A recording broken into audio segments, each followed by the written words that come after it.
Do you remember that classic board game, Battleship? Guess what? We've turned it into a simple, yet effective and highly engaging review game that your students are going to love. Let's see how it works. Welcome to Prep Less Teaching.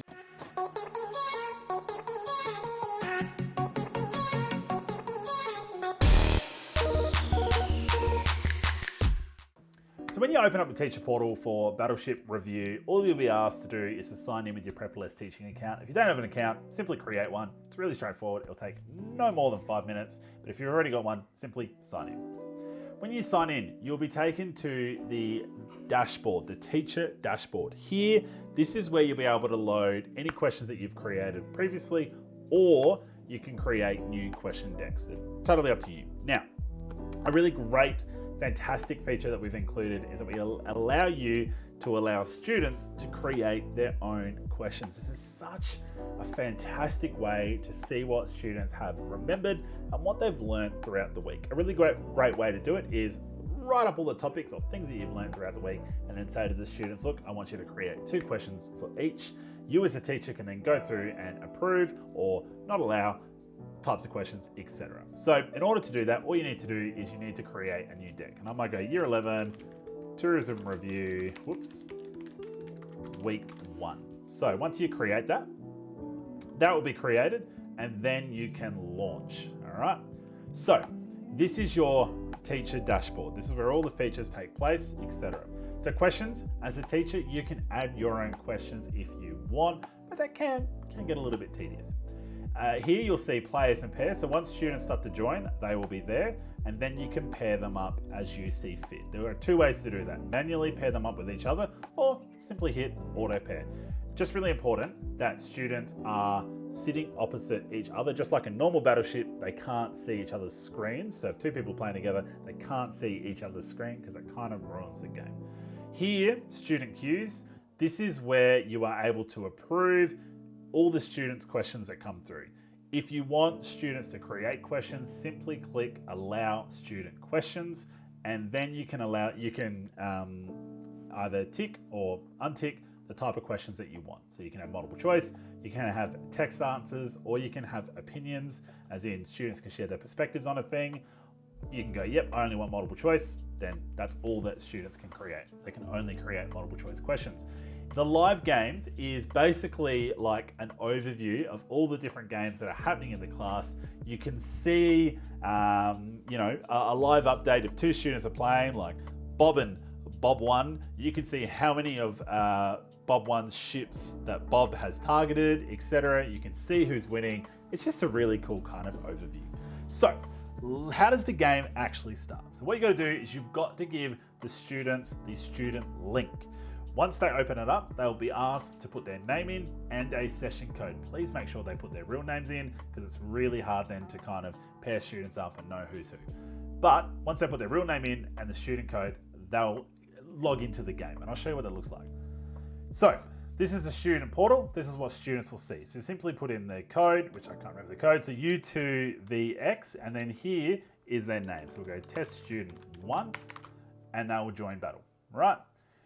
Then from here, they can create their questions that they want. Now, you remember before, we only allowed multiple choice questions, so only multiple choice questions are gonna pop up. But let's say, when did World War I start?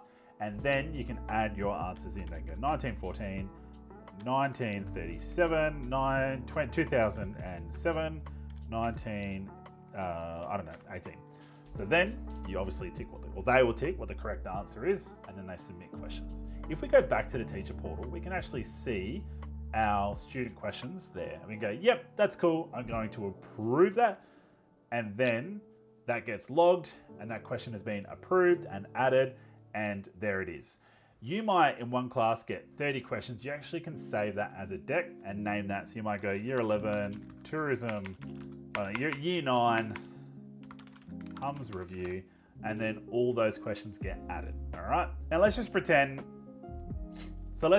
all our students have,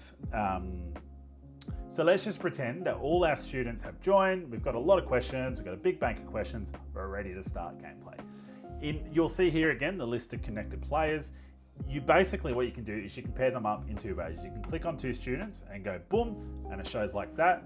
Or alternatively, you can press auto pair, it'll do it for you. Once you've got your pairs, etc., all you got to do is start games. And what will happen is it goes to live games, and this is what the overview shows. Now, obviously, they are just placing ships. If they're answering questions, it will show answering questions, and you can see how many of each other's ships that they have hit.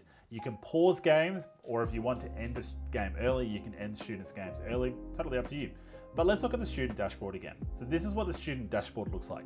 They can now name their fleets. They want to, I don't know, something silly. They can name their ships if they want, but they can then lock in their names. And here, just like Battleship, they get to place their ships. So you got the carrier, so they can place it anywhere on the screen. They can rotate, etc. We might go, yep, there. Oh, we're going to put the cruiser here.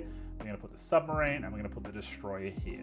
Once they've placed all their ships and they're ready, they simply click all ships placed, ready for battle. Now, if I go back to the other student and quickly do it here, so this was the student test 2. I'm placing all their ships down, and then they go destroyer.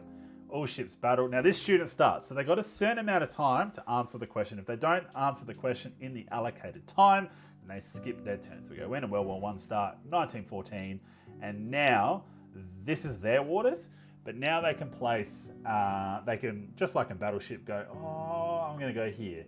Oh, we miss, we didn't quite hit it. We go back over to this student.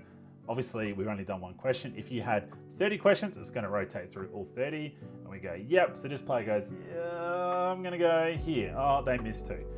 We go back here, whoops, wrong one. We go here, yep, 1914. So the questions also automatically shuffle as well, all right? Yep, got it right. Okay, I think the ship is here. Oh, direct hit, etc. All right, and that's it. That's the gameplay loop. Students answer questions, then they get to, you know, hit their other people's ships and find out where they are and just play battleships. It is such a simplistic review game, but it is so effective and it is so engaging. And my students have absolutely loved playing this as well. So if you do have any feedback, there is a feedback form on the website, on the page for Battleship Review. Chuck us your feedback. Any and all feedback would be amazing, and we'll start to take on board your suggestions and your feedback to just refine and make this the best possible review game. That's it. Thanks for watching, and good luck with Battleship Review in your classroom.